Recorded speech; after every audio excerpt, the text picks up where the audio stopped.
Hello everyone, इस lecture में हम बात करेंगे एंडोप्लाज्मिक रेटिकुलम के बारे में, जो कि फर्स्ट सेल ऑर्गेनेल है जिसके बारे में हम डिस्कस अभी कर रहे हैं। तो हम देखते हैं एंडोप्लाज्मिक रेटिकुलम के बारे में।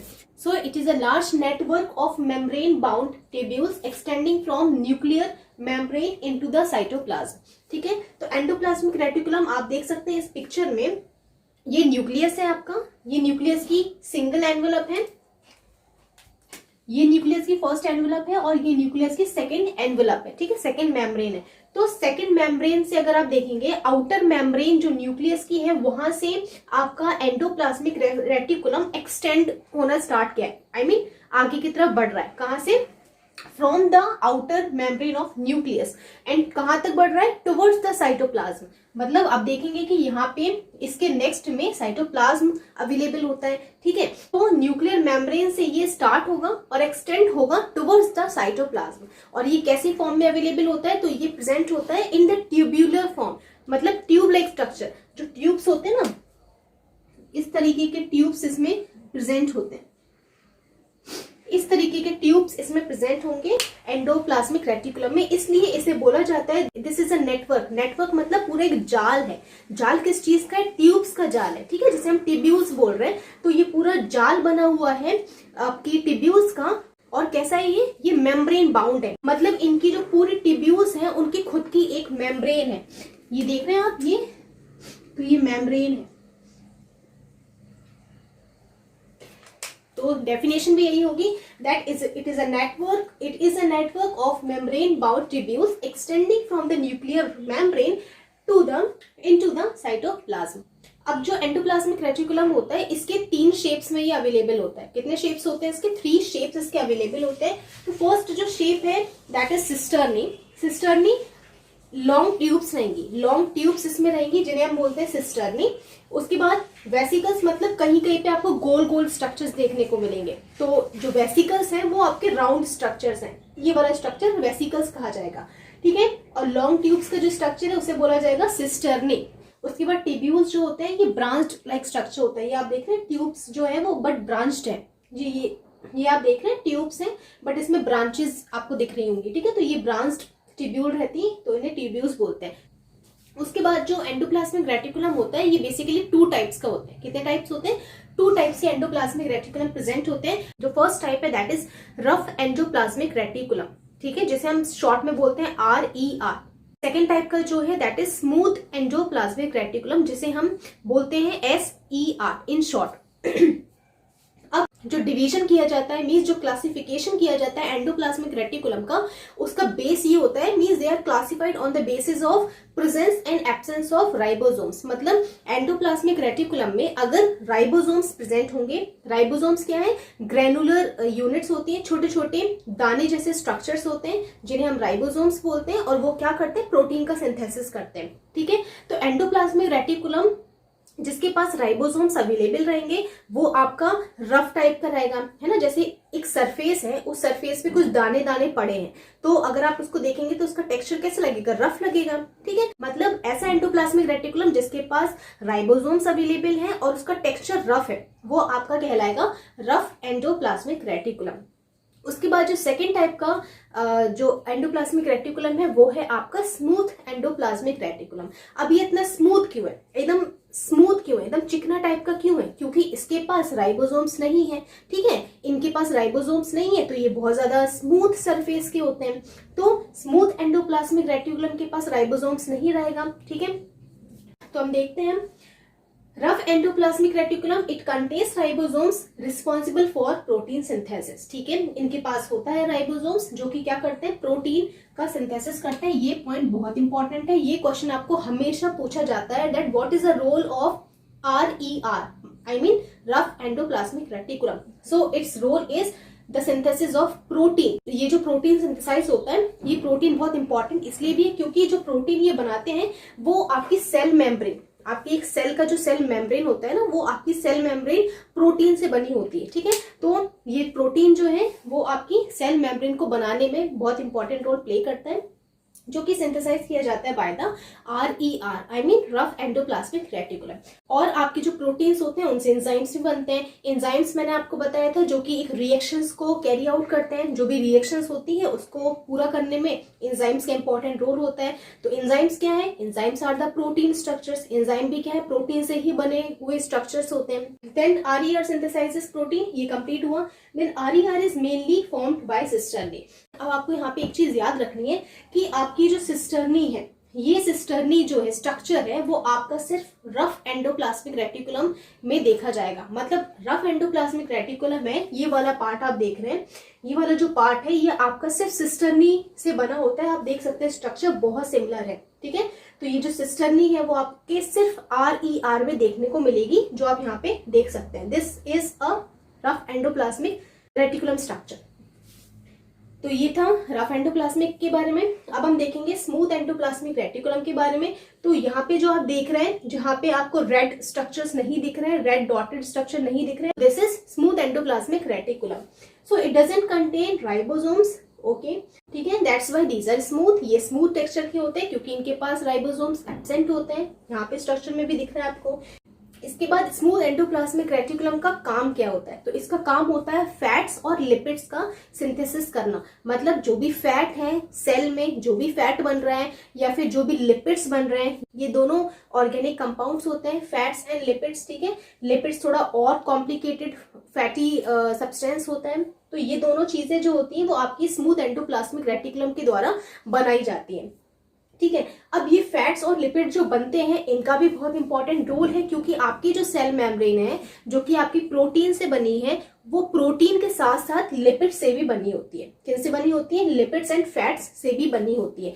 इसका मतलब ये दोनों का जो रोल है, protein and lipids and fats का, ये बहुत इंपॉर्टेंट है, क्योंकि सेल मेम्ब्रेन को बनाने में इन दोनों का बहुत ज्यादा इंपॉर्टेंट रोल होता है। एक तो ये पॉइंट है कि स्मूथ एंडोप्लाज्मिक रेटिकुलम जो भी फैट्स एंड लिपिड्स बनाएगा वो आपकी सेल मेम्ब्रेन में यूज्ड अप हो जाएगा। सेकंड, जो भी लिपिड्स एंड फैट्स बनते हैं उनके बाद वो क्या बनाते हैं? वो हार्मोन्स में कन्वर्ट हो जाते हैं। मतलब जो भी बॉडी में हार्मोन्स होते हैं, हमारी बॉडी में जितने भी हार्मोन्स होते हैं हमारी बॉडी के अंदर, वो सभी आपके लिपिड्स से ही बने होते हैं, ठीक है। They are only made by lipids, जितने भी हार्मोन्स है। तो ये भी बहुत इंपॉर्टेंट रोल है, आपसे पूछा जा सकता है। Next is SER is made by vesicles and tubules. अब बचे दो, एक जो है वो RER से बना है, ठीक है। बचे आपके दो हैं, मतलब वेसिकल्स एंड टिब्यूल्स।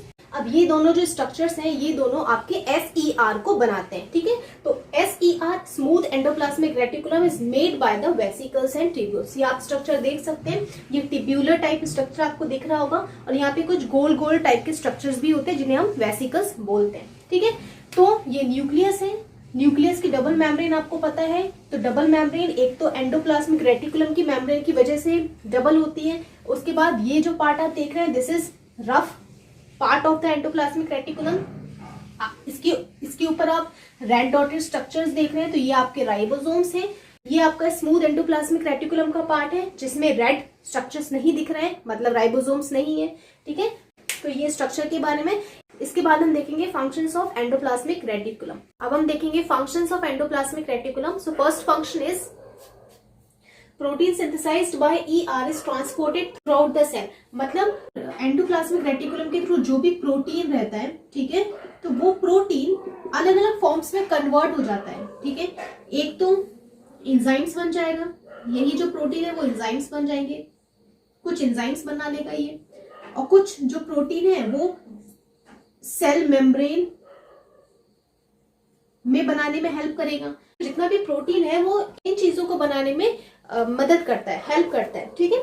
तो फर्स्ट प्रोसेस भी यही बोल रहे हैं कि जितना भी ER प्रोटीन बनाएगा वो पूरी सेल के थ्रू यूज किया जाएगा, जो भी प्रोटीन है, ठीक है। And second point is fats lipids manufactured by SER helps in building cell membrane and this is called biogenesis. अब इससे पहले भी मैंने आपको बताया था कि जो सेल मेम्ब्रेन है वो प्रोटीन के साथ साथ लिपिड से भी बनी होती है, ठीक है, फैट्स एंड लिपिड से बनी होती है। तो फैट्स एंड लिपिड जितना भी बनता है जो कि SER के थ्रू बनता है, वो भी सेल मेम्ब्रेन को बनाने में हेल्प करता है, ठीक है।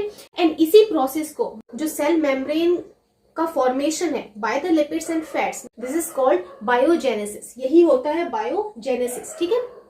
Third point is proteins and lipids synthesized by ER functions as enzymes and hormones. ठीक है, अभी मैंने आपको बताया enzymes आपके प्रोटीन से बने होते हैं एंड hormones जितने भी हैं हमारी ह्यूमन बॉडी की बात करें या फिर जितने भी एनिमल्स हैं उनमें जो हॉर्मोन्स हैं वो आपके लिपिड्स से बने होते हैं. ठीक है.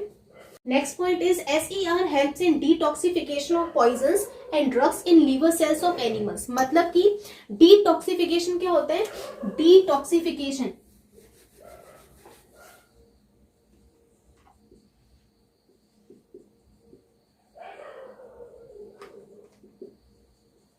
डी मीन्स होता है removal,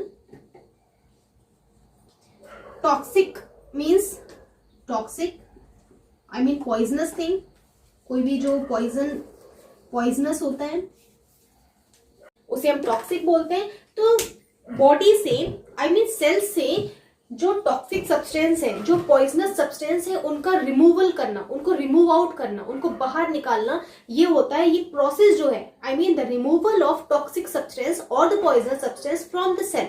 this process is called detoxification. ठीक है. तो अब डिटॉक्सिफिकेशन में कैसे ये हेल्प करता है? ये स्ट्रक्चर है स्मूथ एंडोप्लाज्मिक रेटिकुलम का. ठीक है, आपको मैंने बताया था स्मूथ एंडोप्लाज्मिक जो रेटिकुलम है वो आपका टिब्यूल से एंड वेसिकल से बना होता है. ठीक है. तो आप यहाँ पे देख रहे हैं ये वेसिकल्स बनाए मैंने, राउंडेड स्ट्रक्चर्स हैं. ठीक है, जो कि आपके स्मूथ एंडोप्लाज्मिक रेटिकुलम से अटैच्ड रहते हैं. ये बेसिकली लीवर सेल्स में देखने को होता है. मतलब जो लीवर सेल्स होती है ना, वहां पे जब ज्यादा ड्रग्स या फिर बहुत ज्यादा पॉइजन इकट्ठा हो जाता है तो उस कंडीशन में वहां लीवर जो सेल्स होती है, लीवर सेल्स क्या करती है? लीवर से जो ड्रग्स एंड पॉइजन है उसको रिमूव आउट करती है. कौन? आपकी लीवर सेल्स. कैसे करती है? तो अभी मैं बताती हूँ आपको.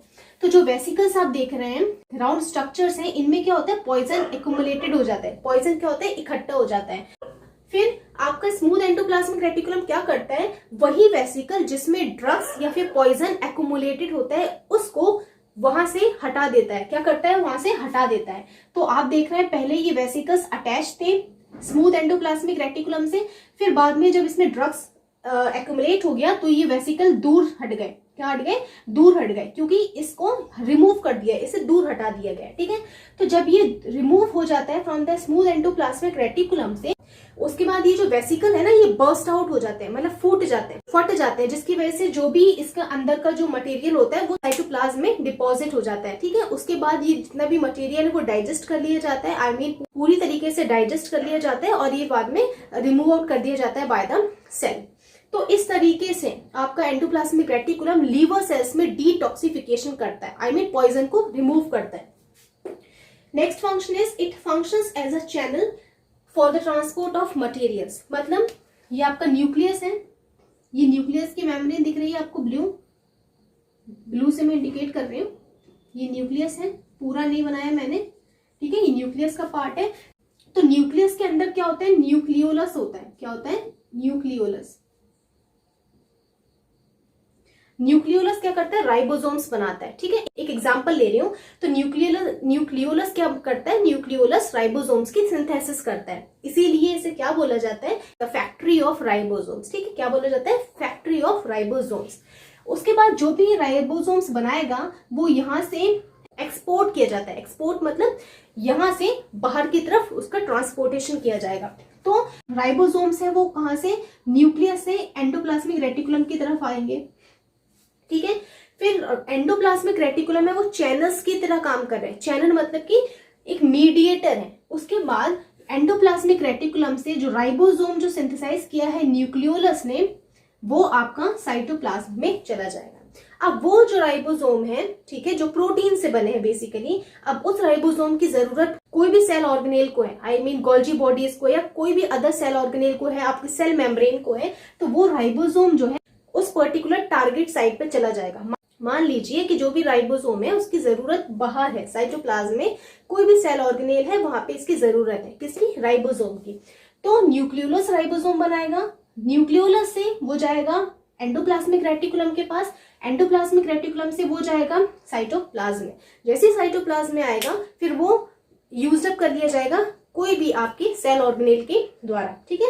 आप देख सकते हैं इस कंडीशन में जो राइबोसोम ट्रैवल किया है वो ट्रैवल किया है थ्रू द एंडोप्लाज्मिक रेटिकुलम। तो एंडोप्लाज्मिक रेटिकुलम यहाँ पे चैनल की जैसे काम कर रहा है, एक मीडिएटर है जिसके थ्रू आपका राइबोसोम क्या हुआ था, ट्रांसपोर्ट हुआ था। ठीक है, तो it functions as a channels for the transport of material. Materials के ट्रांसपोर्ट के लिए ये क्या करता है, चैनल की जैसे काम करता है। So this is all about the functions of endoplasmic reticulum. Thank you.